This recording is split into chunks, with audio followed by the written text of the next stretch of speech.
বাংলাদেশের মানুষের গণতান্ত্রিক অধিকার, রাজনৈতিক অধিকার, অর্থনৈতিক অধিকার প্রতিষ্ঠা করার সময় এবং সুযোগ এসেছে।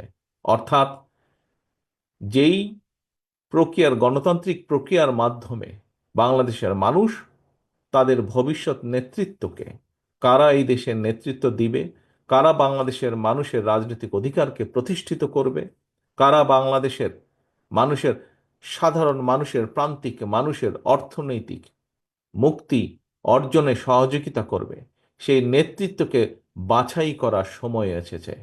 এবং সেটি কি, কোন প্রক্রিয়া? গণতান্ত্রিকভাবে, অর্থাৎ ভোটের প্রক্রিয়ার মাধ্যমে, জাতীয় নির্বাচন বা ভোটের প্রক্রিয়ার মাধ্যমে বাংলাদেশের মানুষ সেই নেতৃত্বকে বাছাই করে নেবে। প্রিয় সহকর্মীবৃন্দ, বিগত স্বৈরাচারের সময় বা খুনি স্বৈরাচারের সময়, যেই স্বৈরাচার পালিয়ে গিয়েছে, আমরা দেখেছি তারা কিভাবে বাংলাদেশের প্রতিটি প্রতিষ্ঠানকে ধ্বংস করে দিয়েছিল। বাংলাদেশের অর্থনীতি, বাংলাদেশের শিক্ষা, বাংলাদেশের বিচার ব্যবস্থা, বাংলাদেশের পুলিশ প্রশাসন, বাংলাদেশের আমলাতন্ত্র থেকে শুরু করে বাংলাদেশের কৃষি, যাই বলি না কেন, শিল্প, অর্থনীতি, সব প্রতিটা ক্ষেত্রকে তারা ধ্বংস করে দিয়েছিল। এমনকি নির্বাচন ব্যবস্থাকেও ধ্বংস করে দিয়েছিল। আপনারা এখানে বহু মানুষ আপনারা আছেন, আজ হাজারো মানুষ উপস্থিত আছেন। আপনাদের প্রত্যেকের মনে আছে 2014 সাল বলুন, 2018 সাল বলুন বা 2024 সাল বলুন, নির্বাচনের নামে দেশের মানুষের সাথে যে প্রতারণা করা হয়েছে, নির্বাচনের নামে দেশের মানুষের সাথে যে তামাশা করা হয়েছে, নির্বাচনের নামে কিভাবে জনগণের ভোটের অধিকারকে কেড়ে নেওয়া হয়েছিল, নির্বাচনের প্রহসনের নির্বাচনের নামে কিভাবে বাংলাদেশের মানুষের অমূল্য যে সম্পদ নির্বাচনী ব্যবস্থা, সেটিকে ধ্বংস করে দেওয়া হয়েছিল, তার প্রত্যক্ষ দোষী এখানে উপস্থিত প্রতিটা মানুষ তথা বাংলাদেশের 20 কোটি মানুষ। প্রিয় সহকর্মীবৃন্দ, এই যে আপনাদের প্রিয় রাজনৈতিক দল বাংলাদেশ জাতীয়তাবাদী দল, অতীতেও অতীতেও যতবার বিভিন্ন স্বৈরাচার এসে বিভিন্ন সময় এই দেশকে, দেশের মানুষের অধিকার যখন কেড়ে নিয়েছিল, এই দেশের মানুষের অর্থনৈতিক অধিকার, মুক্তির সংগ্রামের অধিকারকে যখন কেড়ে নিয়েছিল, প্রতিটা সময়ে বিএনপি জনগণের পাশে দাঁড়িয়েছে। বাংলাদেশের মানুষ বাংলাদেশ জাতীয়তাবাদী দল বিএনপিকে দায়িত্ব দিয়েছে এবং বাংলাদেশ জাতীয়তাবাদী দল চেষ্টা করেছে বাংলাদেশের মানুষের দেওয়া সেই দায়িত্বকে, পবিত্র দায়িত্বকে যথাযথভাবে পালন করার। এবং সেজন্যই আমরা দেখেছি যে বাংলাদেশের মানুষের বহুদলীয় গণতন্ত্রের যে অধিকার, সেটি বিএনপি প্রতিষ্ঠার চেষ্টা করেছে। বাংলাদেশের মানুষের যে প্রত্যাশা সংসদীয় গণতন্ত্র, সেটি দেখেছি আমরা দেশনেত্রী খালেদা জিয়ার নেতৃত্বে বাংলাদেশে প্রতিষ্ঠিত হয়েছে। বাংলাদেশের সংবাদপত্রের যে স্বাধীনতা, কথা বলার যে অধিকার, সেটি আমরা দেখেছি আপনাদের দল বিএনপি যখন দেশ পরিচালনা করেছে, সেই সময় তারা চেষ্টা করেছে কৃষকের পাশে দাঁড়ানোর জন্য। আমরা দেখেছি কিভাবে এই দেশের নারীদের শিক্ষার জন্য দেশনেত্রী খালেদা জিয়া কাজ করেছেন। আমরা দেখেছি কিভাবে এই দেশে আপনাদের প্রিয় দল বাংলাদেশ জাতীয়তাবাদী দল যখন দেশ পরিচালনার সুযোগ পেয়েছে, তখন ধীরে ধীরে মানুষের যাতে কর্মসংস্থানের ব্যবস্থায় কিভাবে ধীরে ধীরে বিভিন্নভাবে মিল, ফ্যাক্টরি, কল কারখানা গড়ে তুলেছে। আজকে আমরা প্রায় বক্তব্যে, রাজনীতিবিদ হোক অথবা যে কোনো ব্যক্তিই হোক, যখন দুটি বিষয় নিয়ে সকলেই গর্ববোধ করে। কি সেটি? এক হচ্ছে বিদেশে আমাদের যে প্রবাসী ভাইরা আছেন, কোটি কোটি, 1.5 কোটির মতন প্রবাসী ভাই আছেন, যারা কষ্টার্জিত অর্থ বৈদেশিক মুদ্রা দেশে পাঠান। এই প্রবাসী আয়, এটি নিয়ে বাংলাদেশের অনেক মানুষ গর্ব করে। প্রিয় ভাই বোনেরা, প্রিয় সহকর্মীবৃন্দ, এই যে বিদেশে প্রবাসীদের চাকরির সংস্থান, এই ব্যবস্থাটি আপনাদেরই দল, প্রিয় দল তথা আমাদের দলের প্রতিষ্ঠাতা শহীদ রাষ্ট্রপতি জিয়াউর রহমান করেছিলেন।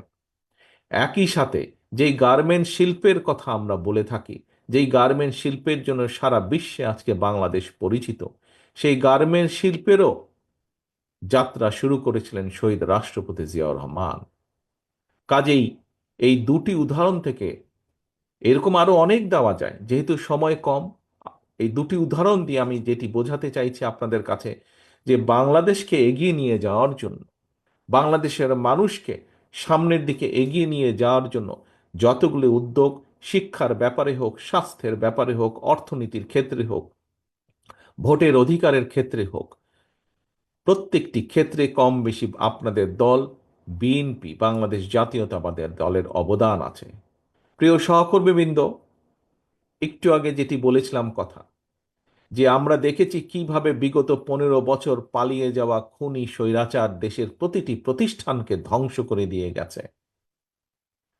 আপনারা, আমরা দেশের প্রতিটি মানুষ আজ আমরা এই ধ্বংসের ভুক্তভোগী। এখন আজ যেমন আমরা এখানে একত্রিত হয়েছি, আজ প্রকৃত নেতৃত্বকে বাছাই করে নেবার জন্য, যারা আগামী দিনে বিএনপিকে নেতৃত্ব দিবে নড়াইলের মাটিতে। সামনে সময় এসেছে প্রকৃত নেতৃত্বকে, দেশের নেতৃত্ব যারা দিবে তাদেরকেও বাছাই করার সময় এসেছে। প্রিয় সহকর্মীবৃন্দ, দেশকে ধ্বংস করে ফেলা হয়েছিল বিগত 15 বছর। এখন সময় এসেছে দেশকে গড়ে তোলার। আমরা দেশের মানুষের সামনে 1 মাস, 2 মাস বা 3 মাস আগেও নয়, আমরা আজ থেকে 2.5 বছর আগে প্রায় বাংলাদেশের মানুষের সামনে আমরা উপস্থাপন করেছি আমাদের 31 দফা দাবি। কি সেই 31 দফা? এর মধ্যে আপনারা কম বেশি প্রত্যেকেই ওয়াকেফাল আছেন, অবহিত আছেন এই 31 দফা নিয়ে। এই 31 দফাটা কি? 31 দফাটা হচ্ছে বিগত 15 বছর এই স্বৈরাচার, পালিয়ে যাওয়া স্বৈরাচার, যে খুনি স্বৈরাচার দেশকে ধ্বংস করেছে, কিভাবে দেশকে আমরা আবার সামনের দিকে এগিয়ে নিয়ে যাব তার একটি পরিকল্পনা দেশের মানুষের সামনে আমরা উপস্থাপন করেছি। প্রিয় সহকর্মীবৃন্দ, আজকের আজকের এই সম্মেলনের মাধ্যমে আমরা যেরকম দলকে আবার পুনর্গঠিত করার নতুন উদ্যম নিয়েছি, নতুন উদ্যোগ নিয়েছি, ঠিক একইভাবে দেশকেও আমাদেরকে পুনর্গঠন করতে হবে। এই রাষ্ট্রকে, রাষ্ট্র কাঠামোকে আমাদের মেরামত করতে হবে।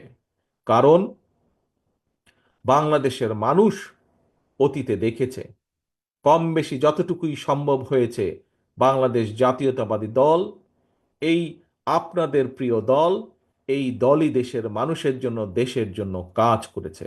হতে পারে, হতে পারে আমরা যতটুকু করতে চেয়েছিলাম বিভিন্ন কারণে আমরা হয়তো ততটুকু করতে পারিনি, কিন্তু তারপরেও করার মধ্যে যতটুকুই করেছে, করেছে একমাত্র আপনাদের এই প্রিয় দল, বাংলাদেশ জাতীয়তাবাদী দল। প্রিয় সহকর্মীবৃন্দ, সহকর্মীবৃন্দ, আজকে সময় এসেছে দেশকে সামনে এগিয়ে নিয়ে যাবার। আজকে সময় এসেছে দেশকে আবার পুনর্গঠন করার জন্য ঝাঁপিয়ে পড়তে হবে আমাদেরকে। দেশের শিক্ষা ব্যবস্থাকে গড়ে তুলতে হবে আবার, যাতে করে আগামী দিনের প্রজন্ম শক্ত ভিত্তির উপরে দাঁড়াতে পারে। দেশের অর্থনীতিকে আবার গড়ে তুলতে হবে। দেশের কৃষককে আবার, কৃষির পাশে আমাদেরকে দাঁড়াতে হবে, কৃষকের পাশে আমাদের দাঁড়াতে হবে, যাতে আমরা কৃষিকে শক্তিশালী ভিত্তির উপরে, মজবুত ভিত্তির উপরে গড়ে তুলতে পারি। দেশের শিল্প ব্যবস্থাকে গড়ে তুলতে হবে। দেশের মানুষের দেশের মানুষের স্বাস্থ্য ব্যবস্থাকে আমাদের পুনর্গঠন করতে হবে, যাতে দেশের মানুষের কাছে, প্রত্যেক প্রান্তিক মানুষের কাছে আমরা স্বাস্থ্য ব্যবস্থা পৌঁছে দিতে পারি। প্রিয় সহকর্মীবৃন্দ, বিগত 15 বছর বাংলাদেশ জাতীয়তাবাদী দলের প্রত্যেকটি নেতা কর্মী, মূল দল সহ অঙ্গ সহযোগী সংগঠনের প্রত্যেকটি নেতাকর্মী, সারা বাংলাদেশে ছড়িয়ে ছিটিয়ে থাকা প্রতিটি নেতাকর্মী, সারা বাংলাদেশে ছড়িয়ে ছিটিয়ে থাকা বাংলাদেশের গণতান্ত্রিকামী অন্যান্য সকল রাজনৈতিক দলের প্রতিটি নেতাকর্মী, আমরা নিয়োজিত ছিলাম এই স্বৈরাচারের বিরুদ্ধে আন্দোলনের। এখন স্বৈরাচার পালিয়ে গিয়েছে। এখন এসেছে সামনে সময় কিভাবে দেশকে গড়ে তুলতে হবে। আসুন আজকের এই আজকের এই সম্মেলনে আমরা দুটি বিষয়ে আমরা প্রতিজ্ঞা গ্রহণ করি। প্রিয় সহকর্মীবৃন্দ, কেন এই প্রতিজ্ঞা গ্রহণ করব? কারণ এ কারণেই প্রতিজ্ঞা গ্রহণ করব, এখানে উপস্থিত যে 707 জন আজকে কাউন্সিলর আছেন, প্রতিটি কাউন্সিলর আপনারা হচ্ছেন শহীদ রাষ্ট্রপতি জিয়াউর রহমানের সৈনিক। আপনারা হচ্ছেন দেশনেত্রী খালেদা জিয়ার সৈনিক। আপনারা সেই দুজন মানুষের সৈনিক, যেই দুজন মানুষের কাছে সর্বোচ্চ